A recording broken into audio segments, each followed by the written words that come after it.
Good morning बच्चों, welcome to online biology class. बच्चों, last lecture में हमने पराग कोश की विस्तृत संरचना के बारे में जानकारी प्राप्त की, उनके विभिन्न परतों के बारे में जाना। इस लेक्चर में हम पराग कणों का निर्माण कैसे होता है यह प्रक्रिया को पढ़ेंगे। चलिए शुरू करते हैं। तो सबसे पहले नामकरण देख लेते हैं। तो पराग कणों को कई नामों से जाना जाता है, जैसे कि यहाँ पे दे रखा है। हिंदी में देखें तो लघु बीजाणु कहते हैं या सूक्ष्म बीजाणु कहेंगे, या हम पराग कण के नाम से भी इसे जानते हैं। दूसरा, इंग्लिश में माइक्रोस्पोर, पॉलन ग्रेन आदि नामकरण इसे दिए गए हैं। तो चलिए इसके बनने की प्रक्रिया को पढ़ते हैं। इसकी परिभाषा कुछ इस प्रकार से होगी। लघु बीजाणु जनन या सूक्ष्म बीजाणु जनन पौधों में, या माइक्रोस्पोरोजेनेसिस क्या है? तो पराग कणों या लघु बीजाणुओं के बनने की प्रक्रिया को हम लघु बीजाणु जनन कहते हैं। बहुत ही आसान सी परिभाषा है कि लघु बीजाणुओं के बनने की प्रक्रिया को लघु बीजाणु जनन कहते हैं। यह प्रक्रिया कहाँ होगी?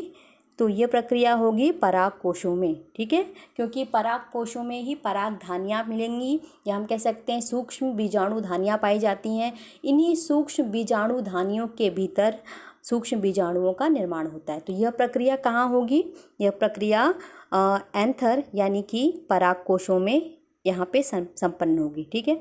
ये अनुप्रस्थ काट द्वारा आपको 4 सूक्ष्म बीजाणु धानियों की रचना बताई गई है। इन्हीं के अंदर क्या होगा? सूक्ष्म बीजाणुओं का जनन होगा, ठीक है। एक अन्य और परिभाषा है, पराग कोश में पराग कणों के निर्माण की प्रक्रिया को हम लघु बीजाणु जनन कहते हैं। यहाँ पे हमने स्थान भी बताया है, तो आप दोनों में से कोई भी परिभाषा रख सकते हैं। इंग्लिश में परिभाषा है जो बहुत अच्छी है। The process of formation and differentiation of microspore from microspore mother cell by reductional division is called as microsporogenesis। इसको मैं एक्सप्लेन कर देती हूँ। किसका फॉर्मेशन हो रहा है, यानी निर्माण किसका हो रहा है, और लिखा है डिफ्रेंशिएशन यानी विभेदन हो रहा है, ठीक है। तो क्या बन रहा है? माइक्रोस्पोर यानी आपकी सूक्ष्म बीजाणु का निर्माण हो रहा है। माइक्रोस्पोर यानी परागकण या सूक्ष्म बीजाणु बन रहा है। किससे बन रहा है? फ्रॉम माइक्रोस्पोर मदर सेल, ठीक है। माइक्रोस्पोर मदर सेल को हम हिंदी में कहते हैं सूक्ष्म बीजाणु मातृकोशिका, यानी सूक्ष्म बीजाणु को बनाने वाली कोशिका जो है उसे हम सूक्ष्म बीजाणु मातृकोशिका के नाम से जानते हैं, ठीक है। तो इसका शॉर्ट फॉर्म दिया है, MMC मीन्स होता है माइक्रोस्पोर मदर सेल, PMC मतलब होता है पॉलन मदर सेल, ठीक है। ये दोनों नाम आपको दे सकते हैं। नेक्स्ट है बाई रिडक्शनल डिवीज़न, यानी क्योंकि हम जानते हैं कि जब भी युग्मक बनता है तो उन कोशिकाओं में अर्धसूत्री विभाजन होता है। तो रिडक्शनल डिवीज़न का मतलब होता है अर्धसूत्री विभाजन के द्वारा माइक्रोस्पोर मदर सेल यानी कि सूक्ष्म बीजाणु मातृ कोशिका में अर्धसूत्री विभाजन के द्वारा क्या बनेगा? माइक्रोस्पोर का निर्माण होना ही क्या कहलाता है? आपका सूक्ष्म बीजाणु जनन, ठीक है। परिभाषा समझ में आ गई होगी। चलिए आगे बढ़ते हैं।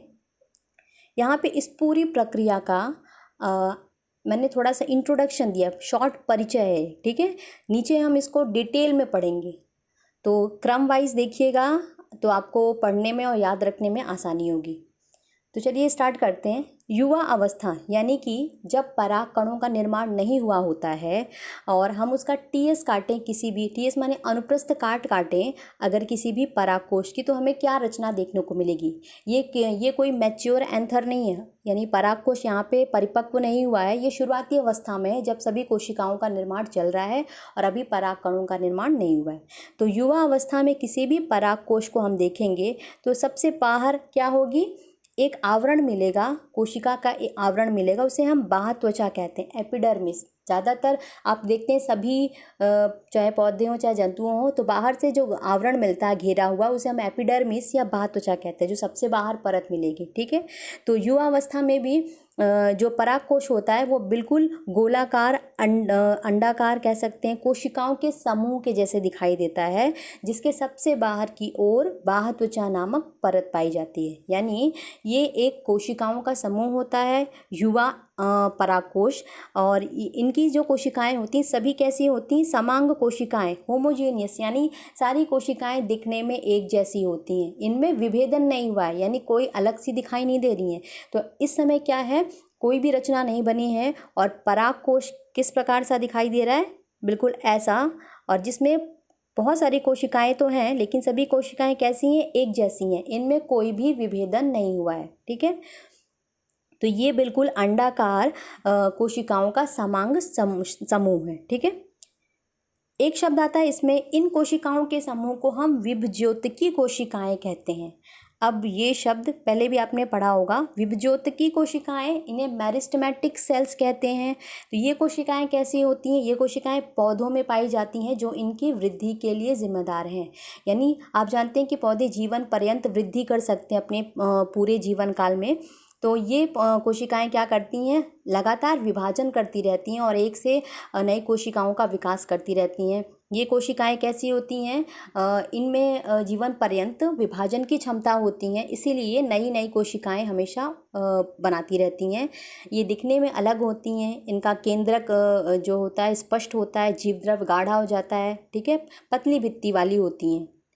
तो ये विभज्योतकी कोशिकाएं पौधों के उन भाग में मिलेंगी, कहाँ कहाँ पे, एक तो तने के शीर्ष पे और जड़ के शीर्ष पे, उन जगहों पर जहाँ पे बहुत तेज़ी से विभाजन की क्रिया शुरू हो रही है। तो क्योंकि ये अभी युवा अवस्था में परागकोश है, तो यहाँ पे जो कोशिकाओं का समूह है ये विभज्योतकी कोशिकाओं का समूह कहलाता है। इन्हें मेरिस्टेमेटिक सेल्स कहते हैं। इनमें लगातार कोशिका विभाजन चलता रहता है। ठीक है, नेक्स्ट देख लेते हैं। बाद में क्या होगा, ये अंडाकार समूह धीरे धीरे, यानी इसमें क्या होगा, विकास होगा, डेवलपमेंट होगा, और धीरे धीरे आप देखेंगे इसमें 4 अलग अलग कोनों पर परागधानियाँ बन जाती हैं। या हमने बताया था परागपुट का निर्माण इस प्रकार से यहाँ पे, क्योंकि आपका जो परागकोश होता है इस प्रकार से द्विपालित होता है। ठीक है, तो यहाँ पर क्या होता है, बाद में 4 परागधानियाँ या लघु बीजाणुधानी या परागपुट कह सकते हैं। ठीक है, या पॉलन सैक, बहुत सारे नाम हैं। तो ये इस प्रकार से 4 बन करके तैयार हो जाएंगे। धीरे धीरे क्या होता है, इनमें बहुत सारे परिवर्तन आते हैं, इनके चारों तरफ इस प्रकार से परतें बन जाती हैं। आपको कल 4 परतों के नाम बताएं, वो बन जाती हैं। इसके बाद अंत में अंदर की ओर इसमें परागकोश मात्र कोशिका में अर्धसूत्री विभाजन के फलस्वरूप हमें जो रचना मिलती है उसे हम लघु बीजाणु कहते हैं। तो ये यहाँ तक हमें पहुँचना है, लघु बीजाणु के निर्माण तक। ये शॉर्ट में था। अब हम इसे क्रम वाइज पढ़ेंगे, यानी किन कोशिकाओं विभाजन किस प्रकार से होता है। तो क्रम वाइज याद करिएगा और इसको समझने की कोशिश करिएगा।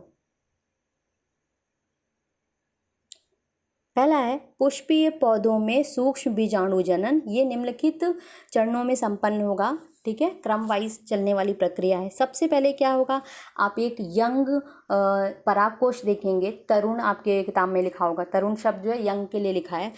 तो उसके समय क्या होगा, ये बिल्कुल ऐसा दिखेगा जो आपको बताया, अंडाकार और कोशिकाओं का समूह, यानी सारी कोशिकाएं समांगी हैं, एक जैसी दिखाई देने वाली हैं। ठीक है, तो शुरू में ये कैसा दिखता है, अंडाकार कोशिकाओं के समूह के समान दिखाई देता है, एक यंग आपका परागकोश या एंथर। ठीक है, बाद में क्या होता है, प्रत्येक पाली में के कोने पर बाह्य स्तर के नीचे कुछ अधः स्तरीय कोशिकाएं आकार में बड़ी हो जाती हैं। पहला तो ये स्टेज था। सेकेंड स्टेज ये देखिए, सेकेंड स्टेज ये है, इसका एक्सप्लेनेशन ये है। यहाँ पे ये जो आपकी सबसे बाहरी परत दिख रही है इसे बाह्य त्वचा का एपिडर्मिस। ठीक है, तो इन्हीं के पास चारों कोनों में, इधर इधर इधर चारों कोनों में इन जो बाह्य त्वचा है इसके ठीक नीचे वाली जो परत होती है इसे हम कहते हैं अधस्तरी या अधस्त्वचा, हाइपोडर्मिस, हाइपोडर्मल सेल। यानी इसके ठीक नीचे जो परत आई है, ये वाली परत, इनके चारों कोनों की एक एक कोशिकाएं अन्य कोशिकाओं से आकार में बड़ी हो जाती हैं। ठीक है, तो दूसरे स्टेप में ये चेंजेस आया। नेक्स्ट देखिए, आप पॉइंट को समझते चलिएगा, क्रम से चलिएगा, आप बहुत आसानी से याद हो जाएगा। थर्ड देखिए, ये जो कोशिकाएं आकार में बड़ी हुई हैं, इनमें और भी परिवर्तन आएंगे। जैसे इनका जीव द्रव्य, ठीक है, गाढ़ा हो जाएगा। किसी भी कोशिका का जो भी जीवित पदार्थ होता है उसे जीव द्रव्य कहते हैं, ठीक है। तो इनका जीव द्रव्य गाढ़ा हो जाएगा, केंद्रक बड़ा और स्पष्ट हो जाएगा। तो इतने परिवर्तन आता है। तो जो कोशिका आकार में बड़ी हुई उसका जीव द्रव्य गाढ़ा और केंद्रक बड़ा और स्पष्ट हो गया। इन कोशिकाओं को नामकरण किया गया प्रप्रसु कोशिका, आर्की स्पोरियल सेल, ठीक है। तो इन कोशिकाओं का नामकरण कर दिया गया है। ये इन कोने पे जो कोशिकाएं मिली यहाँ पे इन्हें कहते हैं प्रप्रसु कोशिका। नाम याद रखिएगा, प्रप्रसु कोशिका। नेक्स्ट देखिए, इसके साथ ही साथ और कौन सी रचना बनी? इसके साथ में आपकी ये रचना बनती है,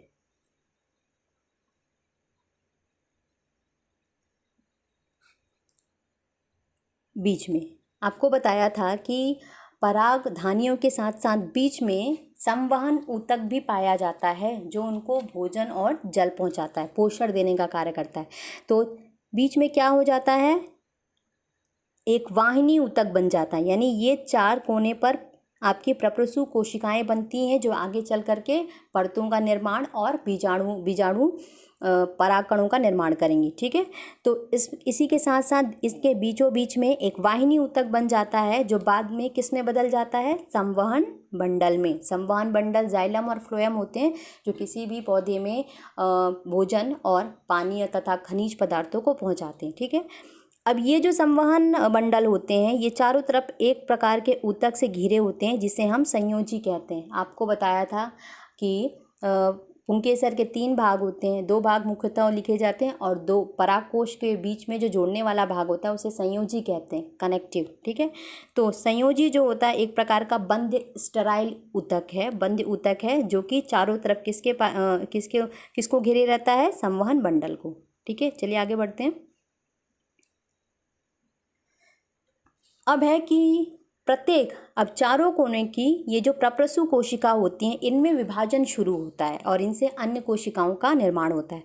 तो विभाजन 2 तरह से दिया हुआ है। एक है परिणत विभाजन। तो यानी शुरू में कैसा होता है? परिणत विभाजन के द्वारा इनमें ये 2 कोशिकाओं में विभाजित हो जाती हैं। ये चारों कोने की बात हो रही है, ठीक है। ऐसा ही सेम विभाजन इन चारों कोनों की कोशिकाओं, प्रप्रसु कोशिकाओं में होगा, ठीक है। यानी शुरू में ये एक कोशिका यहाँ पे इस कोने में रही होगी, इसमें परिणत विभाजन मतलब होता है इस प्रकार का अनुप्रस्थ विभाजन होना, किसी कोशिका में परिणत विभाजन होगा। इसे फिर से समझिए। ये मान लिया एक कोशिका है, अगर हम परिणत विभाजन की बात करेंगे तो इसके इस प्रकार से अनुप्रस्थ में विभाजन होगा। तो इस प्रकार से 2 कोशिकाएं बन गई, ठीक है। यानी एक प्रप्रसु कोशिका 2 कोशिकाओं में टूट गई, ठीक है। तो पहली जो कोशिका थी उसे हम कहते हैं बाह्य, यहाँ पे नामकरण लिखा हुआ है, बाह्य भित्तीय कोशिका। ये नाम याद रखिएगा। यानी प्रप्रसु कोशिका परिणत विभाजन के फलस्वरूप 2 कोशिकाओं में टूटती हैं। पहली जो कि बाहर की ओर होगी, यानी कि ये बाह्य त्वचा की ओर होगी, इधर वाली, तो इसका नामकरण क्या कर दिया गया? बाह्य प्राथमिक भित्तीय कोशिका, प्राथमिक भित्तीय कोशिका, प्राइमरी पैराइटल सेल। और दूसरी कौन सी बनी? नीचे वाली भीतरी, जिसको हम भीतरी कह रहे हैं, जो नीचे की ओर होगी, उसे प्राथमिक बीजाणु जनन कोशिका कहेंगे, ठीक है। तो प्रप्रसु कोशिका विभाजित होकर 2 में टूटती है, 2 बनाती हैं कोशिकाएं। बाहर वाली को हम प्राथमिक भित्तीय कोशिका कहते हैं और नीचे वाली को प्राथमिक बीजाणु जनन कोशिका। चलिए आगे बढ़ते हैं। बीजाणु जनन कोशिका को हम प्राइमरी स्पोरोजीनस सेल कहते हैं, ठीक है, क्योंकि इसी कोशिका से आगे चल करके बीजाणु यानी सूक्ष्म बीजाणु का निर्माण होगा। तो नामकरण बिल्कुल उसी प्रकार से है। प्राथमिक भित्तीय कोशिका ये भित्तियों का निर्माण करेंगी, जो 4 परतें आपकी बताई, तो इसीलिए इनका नामकरण बिल्कुल इसी प्रकार से है। नेक्स्ट आप में शब्द आया था परिणत विभाजन, इसको समझ लीजिए। ये दिया है परिणत यानी पेरिक्लाइनल डिवीजन, विभाजन। कई प्रकार से कोशिका विभाजन होता है। तो यहाँ पे क्या होता है, जैसे कि ये कोशिका है, इसमें इस प्रकार से अनुप्रस्थ विभाजन हो जाए तो उसे हम क्या कहते हैं? पेरिक्लाइनल या परिणत विभाजन, एक होता है अपरिणत विभाजन, जो नीचे अभी यूज़ होगा तो उसको समझ लीजिए। यानी इस प्रकार से लंबवत आपका लिखा जाए अगर विभाजन किसी कोशिका में होगा तो वो आपका क्या कहलाएगा, अपरिणत, एंटीक्लाइनल डिवीज़न। एंटीक्लाइनल डिवीज़न कैसा होगा, इसके लंबवत यानी परपेंडिकुलर होगा ये आपका, ठीक है। और यहाँ आपका परिणत विभाजन की बात करें, परिणत विभाजन की बात, तो ये कैसा होगा, अनुप्रस्थ होगा यानी पैरेलल होगा। तो जहाँ भी जिन कोशिकाओं में परिणत विभाजन होता है उन कोशिकाओं में क्या होता है, लंबाई में वृद्धि होती है, यानी ये नई नई कोशिकाएं कटती जाती इससे इस प्रकार से, तो क्या होगा, कोशिकाओं का एक क्या बन जाता है, एक रो बन जाता है, ठीक है। ये इस प्रकार से, तो कोशिकाओं की लंबाई में वृद्धि होनी होती है, तो वहाँ पे इस प्रकार के विभाजन होते हैं।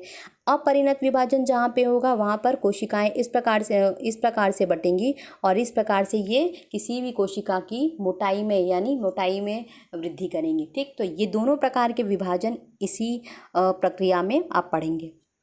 नेक्स्ट पढ़ते हैं आप, ये जो ऊपर आपको प्रक्रिया समझाई उसी का डायग्राम है। पहले ये अवस्था थी, फिर इस प्रकार से 4 प्रप्रसु कोशिकाएं बन गई।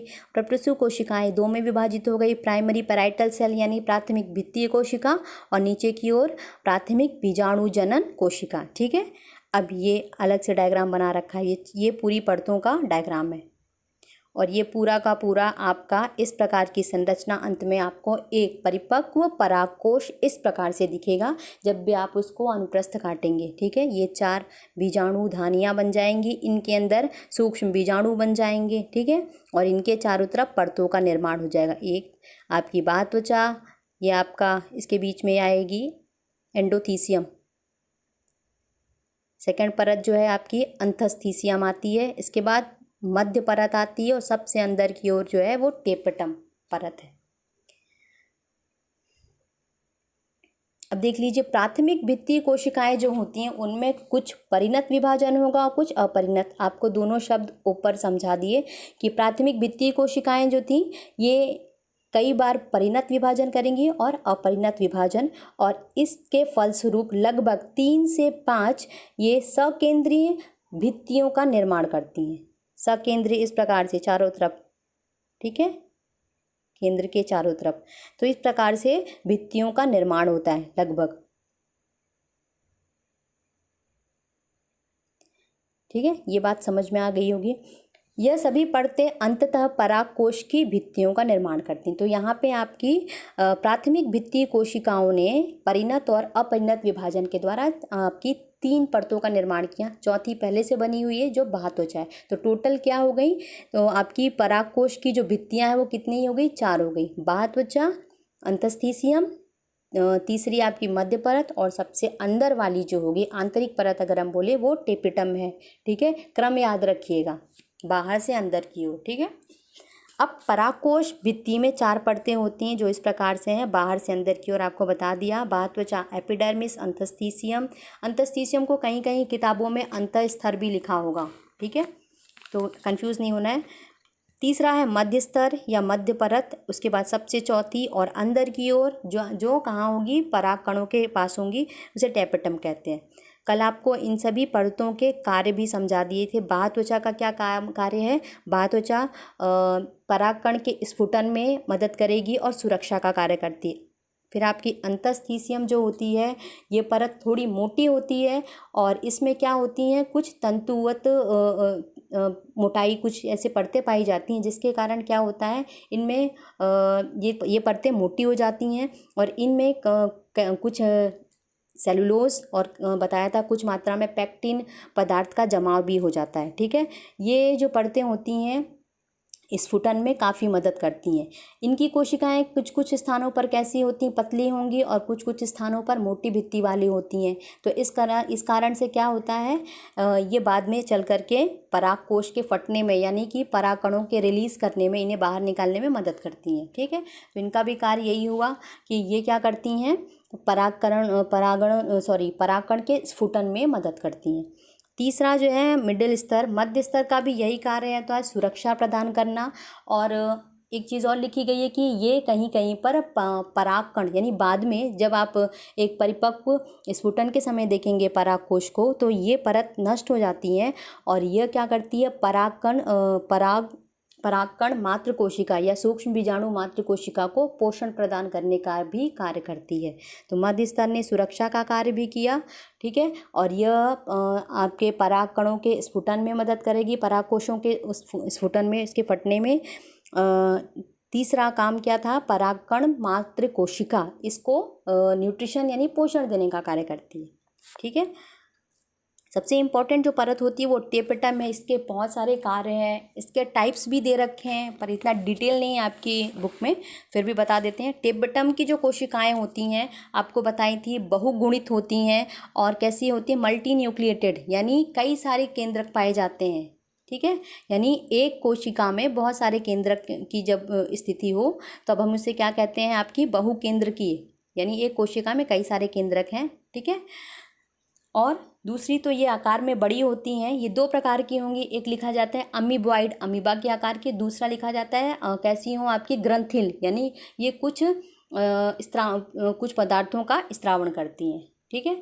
अब देखिए इम्पॉर्टेंट है आपका टेपेटम जो होता है, टेपेटम जो है ये आपका कैलेज नामक एंजाइम उत्पन्न करता है, जो कि जब आप अंत में पढ़ेंगे कि 4 परागकण जो हैं बने हैं जो आपस में चिपके रहते हैं, तो ये चारों परागकण जिस एंजाइम के द्वारा अलग किए जाते हैं उसे कैलेज एंजाइम कहते हैं, जो कि टेपेटम के द्वारा बनाया जाता है, ठीक है। दूसरा आपको कल आपको बताया था, यूबिस्ट बॉडी जो है ये एक प्रकार का पदार्थ स्रावित करती है जिसे हम कहते हैं स्पोरोपोलिनिन। परागकण का जब आप की संरचना पढ़ेंगे नेक्स्ट लेक्चर में, तो परागकण के सबसे बाहरी जो परत होती है जिसे एक्साइन कहते हैं, बाह्य झोल, वह जो है वो एक बहुत ही प्रतिरोधी पदार्थ से बनी होती है, ठीक है, जिसे हम वह स्पोरोपोलिनिन के नाम से जानते हैं। बहुत ही प्रतिरोधी पदार्थ है जो कि बहुत ज़्यादा तापमान और एसिड वगैरह के गिरने पर भी नहीं गलती है, ठीक है, बहुत प्रतिरोधी है। तो इसका निर्माण यूबिस्ट बॉडीज़ के कारण होता है और ये सभी क्या है, टेपेटम के द्वारा स्रावित होती हैं, ठीक है। फिर एक और इम्पॉर्टेंट चीज़ है पॉलन किट।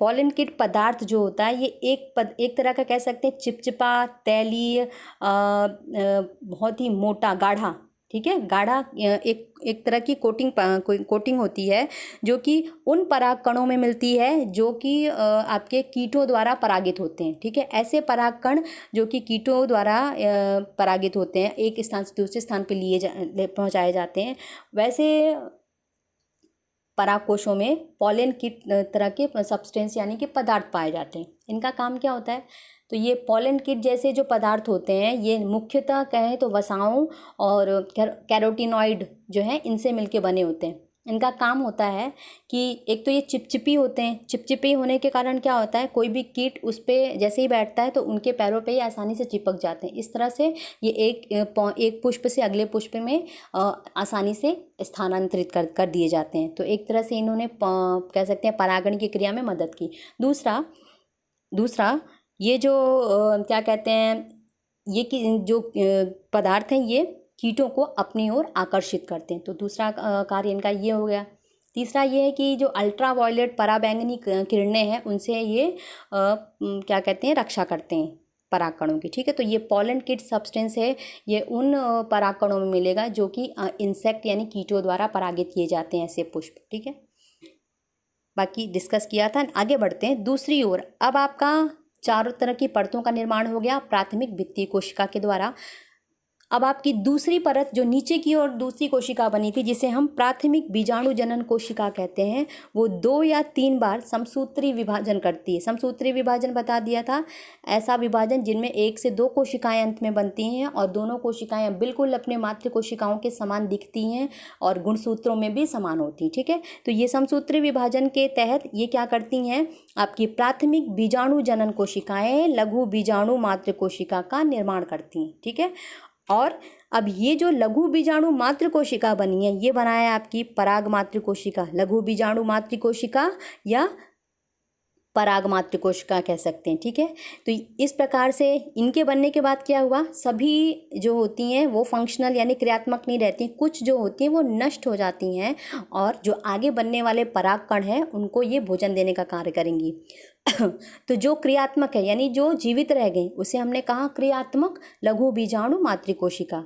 ठीक है, ये मातृ कोशिकाओं में होगा अर्धसूत्री विभाजन। तो अर्धसूत्री विभाजन दो अवस्थाओं में संपन्न होता है। एक आपका हुआ अर्धसूत्री विभाजन प्रथम, अर्धसूत्री विभाजन सेकंड। इसीलिए अर्धसूत्री विभाजन के फलस्वरूप एक से हमें 4 कोशिका मिलती हैं, यानी एक कोशिका अंततः 4 कोशिका बनाती हैं। ठीक है, तो यहाँ पे हमको 4 कोशिकाएं मिल गई, यानी एक बार 1 से 2 बनी, फिर इन दोनों कोशिकाओं के विभाजन से यहाँ पे 2 बन जाती हैं, तो अंत में हमें कितनी मिल गई, 4 कोशिका, ये बना हुआ है। ठीक है, तो ये 4 कोशिकाएं हमें प्राप्त होती हैं। फिर से देख लीजिए, प्राथमिक बीजाणु जनन कोशिकाएं, इनमें समसूत्री विभाजन के फलस्वरूप क्या होता है, लघु बीजाणु मातृ कोशिका बनती हैं या पराग मातृ कोशिका। फिर इनमें से कुछ नष्ट हो जाती हैं और जो जीवित रहती हैं वो क्रियात्मक लघु बीजाणु मातृ कोशिका कहलाती हैं। तो आप ये याद रखिएगा कि क्रियात्मक बीजाणु लघु बीजाणु मातृ कोशिका में अर्धसूत्री विभाजन के फलस्वरूप आपके लघु बीजाणु बनते हैं। ठीक है, और क्योंकि यहाँ अर्धसूत्री विभाजन बना तो ये कोशिका जो है ये तो 2n है, पराग कण मातृ कोशिका ये 2n होगी, लेकिन इसके बाद जो कोशिका बनेगी वो कैसी हो जाएगी, यानी पराग कण जो हैं ये कैसे हो जाएंगे, अगुणित, क्योंकि यहाँ पे अर्धसूत्री विभाजन हो चुका है। ठीक है, ये पूरी संरचना है, ये इस प्रकार से एक से 4 बनेंगे और चारों पहले इस प्रकार से जुड़े हुए होते हैं, इसके बाद चारों आपके जो सूक्ष्म बीजाणु में अलग हो जाते हैं, ये एक की संरचना दी है। ठीक है, ये नेक्स्ट लेक्चर में डिस्कस करेंगे डिटेल में। नीचे देखिए, प्रत्येक क्रियात्मक लघु बीजाणु मातृ कोशिका अर्धसूत्री विभाजन द्वारा 4 अगुणित लघु बीजाणु या पराग कणों का निर्माण करती हैं। अब एक शब्द लिखा चतुष्क, यानी ये 4 की संख्या में और चतुष्फल कार्य रीति में। इसका क्या मतलब होता है, यहाँ पे आप देख रहे हो ये एक अंत में 4 बनाए और चारों किस प्रकार से लगे हैं, ये 3 एक सतह पे हैं और एक पीछे है, यानी चौथा वाला नहीं दिख रहा इस तरह से। ठीक है, यानी 3 सामने की ओर हो और एक पीछे की ओर हो, तो इस प्रकार का जो आप कह सकते हैं मैनर है, इसे कहते हैं चतुष्फल कार्य रीति। और 4 के समूहों के लिए शब्द दिया है चतुष्क यानी टेट्राड। ठीक है, दूसरा जो है आपका एक लिखा है जो चतुष्क बनते हैं, 4 बनते हैं, ये 4 जो आपके लघु बीजाणु हैं ये 2 तरह से हो सकते हैं, यानी इनकी व्यवस्था 2 तरह से होगी, या तो ये इस प्रकार से दिखेंगे चतुष्फल कार्य रीति में अपने बनने के आधार पे, या दूसरा होता है समद्विपार्श्व, यहाँ पे लगेगी मात्रा, समद्विपार्श्व आइसोबाइलेटरल। आइसोबाइलेटरल का क्या मतलब होता है, नीचे डायग्राम बनाया हुआ है, मीन्स ये सभी चारों एक ही तल में दिखाई दे आपके लघु बीजाणु, तो आपको क्या, आप इसे क्या कहेंगे, समद्विपार्श्व यानी आइसोबाइलेटरल। ये चारों एक तल में दिखाई देते हैं, इसमें से एक जो होता है एक पीछे रहता है, बाकी 3 सामने की ओर है। ठीक है, समझ में आ गया होगा। अब प्रारंभिक अवस्था में चारों जो होते हैं इस प्रकार से ये दिख रहे हैं, यानी ये जो 4 बने हैं आपके टेट्राड लघु बीजाणु आपस में कैसे होते हैं, कैलोस की एक परत के द्वारा जुड़े रहते हैं। ठीक है, जिन्हें हमने क्या बताया, इन 4 के समूहों को चतुष्क या टेट्राड। बाद में आपको बताया था मैंने अभी ऊपर लेक्चर में कि टेपटम द्वारा एक पदार्थ, एक एंजाइम स्रावित होता है जिसे कैलेस कहते हैं, ये कैलोस को गला देता है और इसके द्वारा क्या होते हैं, लघु बीजाणु जो 4 थे ये चारों अलग अलग हो जाते हैं। ये सामान्य स्थिति है, यानी अंत में जो लघु बीजाणु 4 आपस में चिपके हुए हैं ये अलग हो जाने हैं। ठीक है, तो टेपटम जो है बहुत ही इंपॉर्टेंट है, इसके कार्य पूछे जाते हैं। अंततः क्या हुआ कि लघु बीजाणु पृथक हो गए और परागधानी में स्वतंत्र रूप से काफ़ी लाखों की संख्या में ये बिखरे रहते हैं, और जैसे ही परागकोश स्फुटित यानी फट जाता है ये हवा में छोड़ दिए जाते हैं। ठीक है, अगला है ये कुछ इंपॉर्टेंट है, यानी अपवाद स्वरूप, यानी जहाँ पर ये 4 परागकण अलग ना हो। तो कुछ पौधे जैसे कि टाइफा है, इलोडिया है, ड्रॉसेरा है, इनमें चारों लघु बीजाणुधानी साथ में जुड़े रहते हैं, यानी बनने के बाद भी अलग नहीं होते। तो तब हम इसे कहते हैं संयुक्त परागकण या कंपाउंड पॉलन, जब क्या हो, चारों जुड़े हों और अलग ही ना हो। ठीक है, तो ऐसी व्यवस्था जो है इन पौधों में देखने को मिल रही है। नेक्स्ट देखिए, कुछ पौधे जैसे मदार, ऑर्किड, इनमें सभी क्या होते हैं, लघु बीजाणु एक साथ मिल जाते हैं, ग्रुप कर जाते हैं और इस प्रकार से रचना बनाते हैं। ये जो रचनाएं दिख रही हैं इसमें सभी क्या है, आपस में जुड़ जाते हैं। एक परागकोश के सभी जो हैं लघु बीजाणु आपस में जुड़े हुए हैं, इसे हम कहते हैं परागपिंड या पॉलिनियम। आशा है आज का लेक्चर समझ में आया होगा। इसको रिपीट करिए और क्रम वाइज याद रखिए, डायग्राम के साथ पढ़िए। धन्यवाद।